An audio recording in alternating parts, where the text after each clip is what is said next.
یا نبی سلام علیکہ، یا رسول سلام علیکہ۔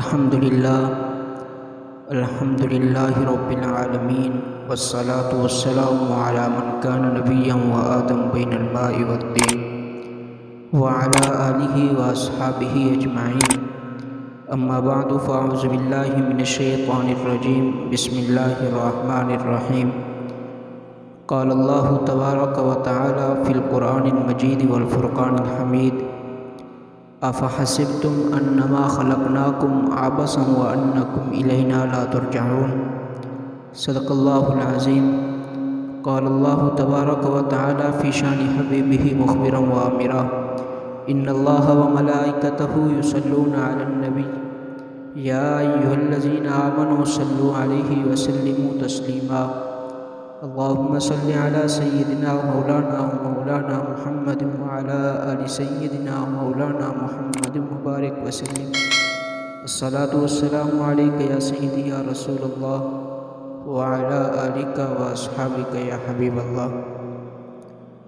مختصر سی حمد و ثنا اس خلاق لم یزل کے لیے جس نے ہماری گردنوں کے اندر غلامی مصطفیٰ صلی اللہ علیہ وآلہ وسلم کا پٹا عطا فرمایا، اور لاکھوں درود و سلام عقیدت و محبت سے بھرپور بے حساب و لامحدود درود و سلام کے تحفے اس آخر الزمان صاحب تاج ختم نبوت کی بارگاہ میں عرض کرنے کے بعد، میرے نہایت واجب الاحترام میں نے آپ حضرات کے سامنے قرآن مجید فرقان حمید میں سے جو آیت کریمہ تلاوت کرنے کا شرف حاصل کیا ہے، خلاق لم یزل اس آیت کریمہ کے اندر ہمیں ہماری زندگی کا مقصد سمجھانا چاہتا ہے کہ اے انسان، ہم نے جو تجھے اتنا حسین و جمیل شکل عطا فرمائی،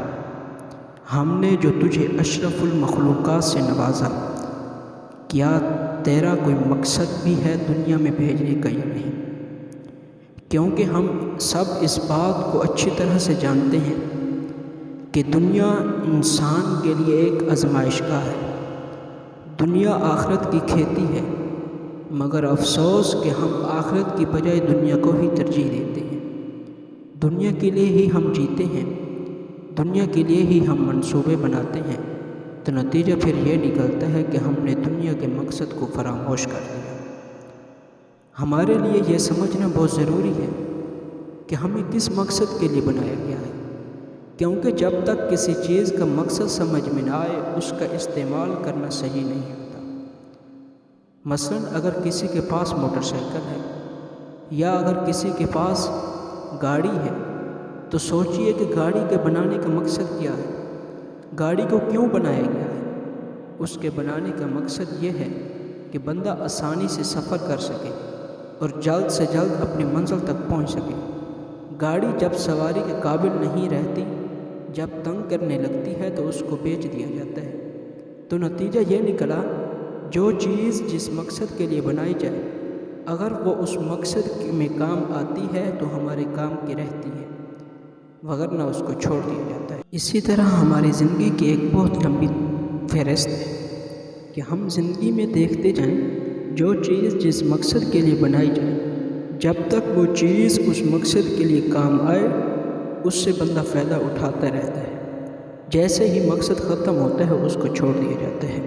تو محترم سامعین، ہمیں بھی سوچنا چاہیے کہ ہمیں کس مقصد کے لیے پیدا کیا گیا، ہمیں جو اشرف المخلوقات سے نوازا گیا۔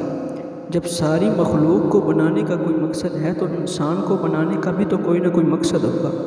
اس حسین و جمیل عقلمند اور شعور یافتہ انسان کو کیا بے مقصد پیدا کیا گیا؟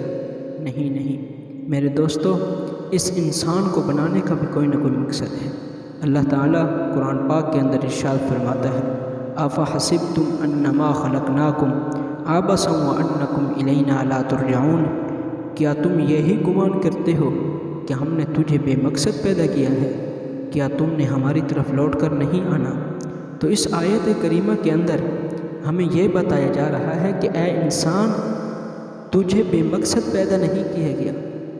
انسان کو پیدا کرنے کا کوئی نہ کوئی مقصد ہے۔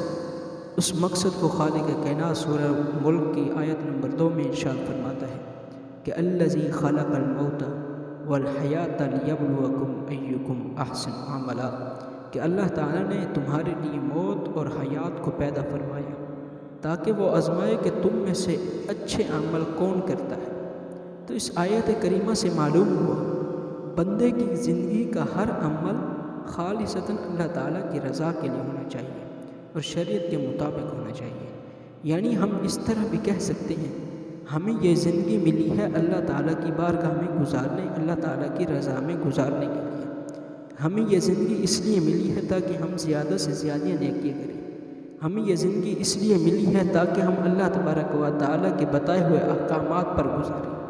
ہمیں یہ زندگی اس لیے ملی ہے کہ اتباع شریعت کا جذبہ ہم پیدا کریں۔ ہمیں یہ زندگی اس لیے ملی ہے تاکہ ہم دلوں کے اندر خوف خدا کو پیدا کریں۔ ہمیں یہ زندگی اس لیے ملی ہے تاکہ ہم اللہ تعالیٰ کی بارگاہ میں عبادت کریں۔